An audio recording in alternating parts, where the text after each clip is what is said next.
So here at lightworkereducation.org, we run across many different people that say that they have abilities or that they feel something or something is pulling them to try to help other people, and they just don't know where they're at. They don't know what it is that they could do. They don't know what their abilities are.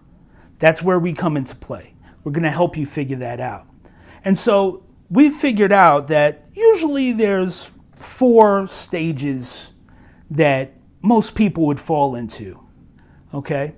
So let's talk about those right now. We call them the development stages. So stage number 1, let's call that sensitive. Now, a sensitive are people who are affected by energy with no understanding of who or why. Okay? So they can, let's use an example to clear this up. They could walk into a room and they know something's wrong, something's off in the room, right? But they don't know who it's coming from or why. They just know that there's a general air of anxiety or whatever the case may be, that something's off. All right, now stage 2, we have the empath. Now, I know that everybody has heard people say that they're an empath or whatever, but they may just be sensitive. You see, an empath is someone who is basically in a beginning stage of their psychic development. All right, now they're aware and awake of their surroundings on an energy level, and they can be affected by that energy.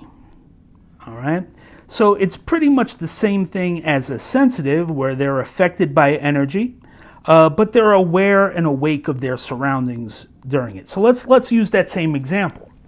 Just like the sensitive is a person who could walk into a room and know something is wrong, but doesn't know who or why that something is wrong, an empath could walk into that same room, know something is wrong, and immediately be drawn to a certain person in the room.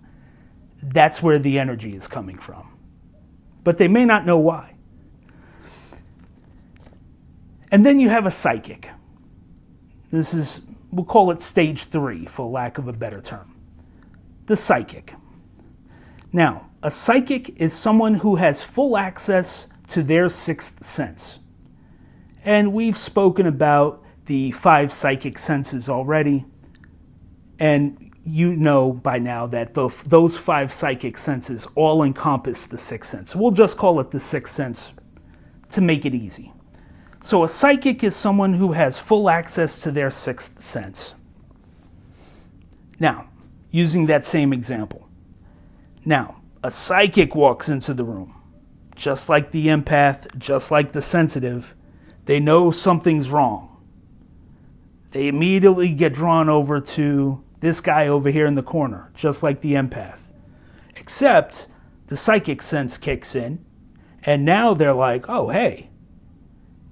They know the what and the why of why they're being drawn to him. So let's say it's Bill in the corner. They know that Bill experienced a death in the family. Okay? That's a psychic. They're like, oh, Bill, he lost somebody in the family today, but may not necessarily know who. Now, then we have a psychic medium. Now, a psychic medium, same thing. It's a psychic plus a medium.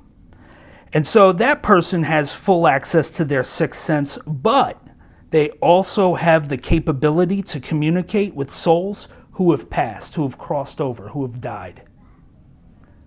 So now a psychic medium walks into the room. They know Bill in the corner. They sense something's wrong, but they know Bill in the corner not only lost somebody in their family, but it was his grandmother, and, oh, hey, she has a message for him, because now they can communicate with his grandmother and give him the message. These are basic levels of different psychic development, and it's important for you to know these levels because one of these levels may describe you. And if they did, let us know in the comments below, okay? Because we'd love to help you explore that further and really help you get to know your abilities on a deeper, fuller level so that you can become the light worker that you were always meant to be. My name's Justin Cardozo. I'm a psychic medium for lightworkereducation.org. See you next time.